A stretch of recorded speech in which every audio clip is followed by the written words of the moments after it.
guys, so it's Sarah here, and today I'm going to be doing a requested video.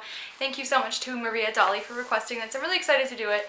It's going to be all about how I became a makeup artist and kind of my whole, I guess, getting to the point where I am now. And by no means do I think I'm like the greatest thing ever. I know there's always so much improvement to do and stuff like that, but you know, I thought it'd be kind of fun to just talk about how I got into the industry and stuff like that. So if you guys are curious, or if you're starting out and you kind of think it might be a job or a career that you'd like to get into, I think this would be kind of fun. So when I was in high school, I really didn't care that much about makeup. I would literally wear like eyeliner, mascara, that's about it. Probably looked really bad. In fact, I know it looked really bad. Looking back in pictures, just like, ugh. Anyways, so I didn't really care that much about makeup at that point. It wasn't until I think I was in college. I went to pastry school actually for 1 year. And after that 1 year, I decided it wasn't really for me, but I like doing stuff with my hands. I like that kind of work. I like creative sort of processes like that. Hussein's doing stupid stuff in the background. Get out of here. So I like that kind of stuff. So I knew I always wanted to have something like that in my life, at least some sort of like hobby. At first, that's kind of what this was to me. It was all just a hobby. So yeah, at that point, I started watching videos on YouTube. And stop. Get out of here. Oh my god. So I started watching videos on YouTube, and they were so addictive to me. Like, I watched them 24/7. I was kind of, I guess I had a lot of free time on my hands. I don't know. Anyway, so I was watching them all. I loved so many artists on there, and they inspired me so much that it made me want to try makeup all the time. And I was getting a few things. I remember I got the Coastal Scents 88 color palette, and that would be all over my face all the time. Every night, I swear, I was like messing around with makeup, playing, practicing, whatever. I only ever did it on myself though. If I could go back in time, I would start practicing on other people right away, so you can really get used to that, because it's much more challenging than doing it on yourself, I find, or at least sometimes it is, depending on the person. So yeah, YouTube really, you know, piqued my interest with makeup entirely. I don't know if I would even be, you know, working at Sephora or doing makeup if I hadn't watched YouTube videos and really got interested in it, because it just gave me such an easy way to learn how to do it. I never would have gone to makeup school because I didn't think it was going to be a job of mine or anything. So yeah, I'm really grateful that I stumbled across these videos. I don't even remember how I did, but I did. So I'm glad about that. So yeah, I was working at this bakery, and you weren't even allowed to wear any makeup at this bakery. Well, hardly. You could wear mascara and concealer, that's about it. No nail polish, nothing. Your hair was back. I loved the job, actually. It was a really nice place to work, but I didn't like that I couldn't wear makeup. I wanted to wear makeup at that point because it was so fun for me. So yeah, I remember I got tired of that job just for certain reasons. You know, you get tired of a part-time job as a student, whatever. So I decided I wanted to work in the makeup industry. I just woke up one day, I remember, I was like, I'm going to apply to MAC and Sephora, and I was so excited. So I got my resume all ready, and I applied to both of them. I definitely had more success at Sephora because I think they were a little bit more open to somebody who didn't have like a formal training, that kind of thing. Whereas MAC, I feel like they really treated me like a child when I went in, which is not their fault or anything. I mean, I definitely wasn't a pro at all, so I could see why they would have just kind of been like, oh, okay, thanks, sweetie, bye. And I remember she asked me, she was like, why do you want to work at MAC? And I was like, I love MAC, I love your makeup, da da da, whatever. And it was kind of a dumb answer. So anyways, yeah, if you want to get into the industry, always just keep practicing, start practicing, take pictures of everything so you can really see your progress, even if you're not that proud of what you did. If it's just like a learning experience, still take pictures. I think it's really important to do that because it's so interesting to look back and see how far you've come. Even if you don't think you're the greatest right now, you know, even if you think you're just okay, but you're better than you were before, you know, so it's exciting and inspiring, I think. So definitely do that. So yeah, when I got the call back from Sephora, I was ecstatic. I was so excited to be working in the makeup industry, and I got hired for color. So you can be color, skin, cash, or ops. I believe those are the 4 different ones. So I was hired for color. So that was pretty much the most exciting thing to me. I got to play around with makeup all day and try things and whatever. I was extremely overwhelmed, to be honest, because I wasn't that knowledgeable about all the brands or the products at that time. Like, I knew about the brands, I would say, but not really about all the products, so it was very overwhelming.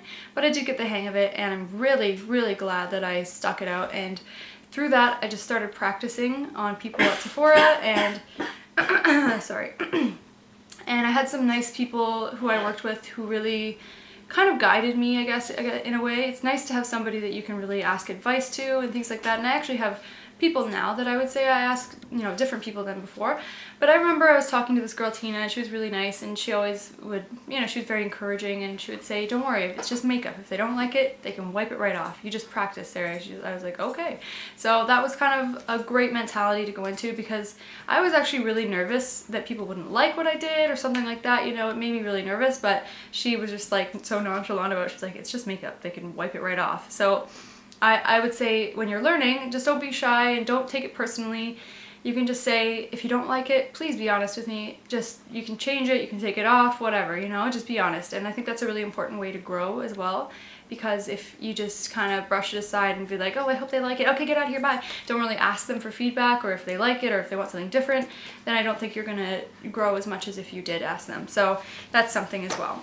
So yeah, I've been working at Sephora for I think a year or 2 years, and it was certification time. So they, once in a while, somebody comes around to test the people who want to become certified. They call it CM certified, custom makeover certified.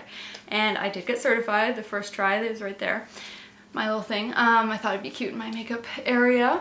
So yeah, I did a test, and it was involving like lashes and 2 different eye looks. I did it on my sister. You have to bring in a model and stuff. So I passed that, and she said I did really well. So I was really happy. And then from then on I was doing the appointments, and the appointments are so much fun at Sephora. That's my favorite thing to do at work. You just get an hour with somebody, you get to do their whole face, and it's so nice to just have that time to work on one person. I love it. So that's how I gained most of my experience. I have never had formal training as a makeup artist. I just kind of learned through YouTube. I bought a couple books, stuff like that, just practicing. That is something I would really like. I would like to have some formal training. Yeah, my coworker is amazing. She actually used to teach makeup at a school, so I've asked her if she can kind of come over, or I'll go to her house, whatever, and we'll kind of work together, and she can give me feedback on how to improve, because I really want to. I just love the makeup industry, and I love working on people's faces, so I want to continually get better, and I think it's time for me to get some, I guess, formal training, I guess, or not really formal, I suppose it's informal, but I think it would be nice to get some guidance from a real teacher. I think that'd be really cool. So that is the next step. Alright, okay. I'll teach you. My ears are burning. Makeup rule number 1. The face is a temple for the face. Temple face. Hussein is not who I'm referring to, by the way. I tell people to move their temple face instead of their face, because, yeah, okay, it's important. Well, speaking of Hussein, he actually inspired me a lot too. He's very supportive, aren't you? Yes, I make excellent fart noises and fart jokes, which inspire all of humanity. He did, though. When I was thinking about doing freelance, he was really, really like supportive about that, and he was like, you can do it, think about all the good feedback you get from your clients and stuff at Sephora. I know you can do it, you just have to get out there and try, you know, because I don't know about you guys, but I think I have kind of a nervous personality. I get pretty nervous about stuff, so I thought maybe I wasn't good enough, or I don't know, all kinds of things. Could I do it? Could I afford to buy a kit? That kind of stuff, because it's very expensive to start out. And not like you need to buy like so much stuff, but you do need a good amount of stuff to start doing freelance, I think. And there's only so much that you can do with... I'm pretty picky personally about products. I don't really like a lot of drugstore products, or like I love high-end products, and I wouldn't want to use things that I don't really like on somebody. So it's not like it was going to be cheap, and I didn't know if I could get clients and stuff like that. So Hussein really, really, really was supportive of that, and it's nice to have somebody like that in your life as well, to really try to help you flourish as, you know, a professional in some way, whatever, just support you. Anyway, so he was reading this book called Live Your Dreams by Les Brown, and I read this, and I think the day after I finished this book, I decided I was going to do freelance, because it was a really great book. It was very, very inspirational, and I'm not saying being a makeup artist is like my dream or anything. I mean, that would be amazing, but I have a lot of different dreams and, you know, things like that. But anyways, it really inspired me. This book was amazing. It's about this guy. He was an inspirational speaker. I don't know if he's alive. I think he is. Anyways. Oh, he's alive! In our spirits, huh? No, he's actually alive. Oh, okay. So, yeah, I think this book was written in the 90s maybe, but it's honestly fit. Yeah, 1992. So a year after I was born. It was so good. It's all about his life and lots of little stories that he tells about how he grew up in kind of like poverty and with a single mom, and how his school wasn't very supportive of him, and they actually like classified him as mentally retarded, and he wasn't. He just wasn't, you know, I think he was just really hyper, that kind of thing. Anyway, so he told all the stories about how he pushed himself to work really hard, and he had all these different inspirations in his life, and I found it like a very, very, very uplifting book, and if you like that kind of thing, I highly recommend it. It was like 97 cents on Amazon, right, Hussein? Yeah, it's a very old book. Like, we got it was like really old and gross and used, but it's so good. Oh, you gotta read it. Seriously, if you don't have direction in your life, if you're confused about what you want to do, if you don't, you know, read this book. Just seriously.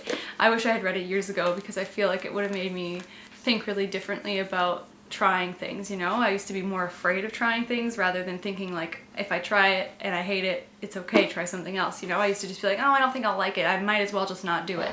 Anyway, so that really changed my outlook on that, and yeah, I think the day after I finished it is when I decided I was going to do freelance. So I've been doing that a little bit now for the last couple months. I've had a few different jobs, and they have been really, really fun and satisfying, and I love doing freelance, so I'm definitely going to continue. And I am going to be doing a video all about what's in my freelance kit. If you guys want to watch that, stay subscribed, and it will be popping up pretty soon, I think. So yeah, that's kind of my whole story, I guess. I don't really know if I have anything else to say. If I have any advice for you, it's just keep trying to practice and learn on other people constantly. Ask your friends to come over so you can practice all the time, you know. I think that's the most important thing, really. And I think it's really important to stay up to date with, you know, products and stuff like that. You know, there's so much that always comes out, so products, techniques, all kinds of different things. So yeah, I think that's it. Anyways, if you have any other questions, please let me know. Thank you so much for watching, and thank you again, Maria, for requesting the video. I really, really appreciate it. It made me happy that somebody actually like cared to know or anything. So yeah, thanks a lot, guys. Mwah! Please comment, subscribe, and have an amazing day. Bye.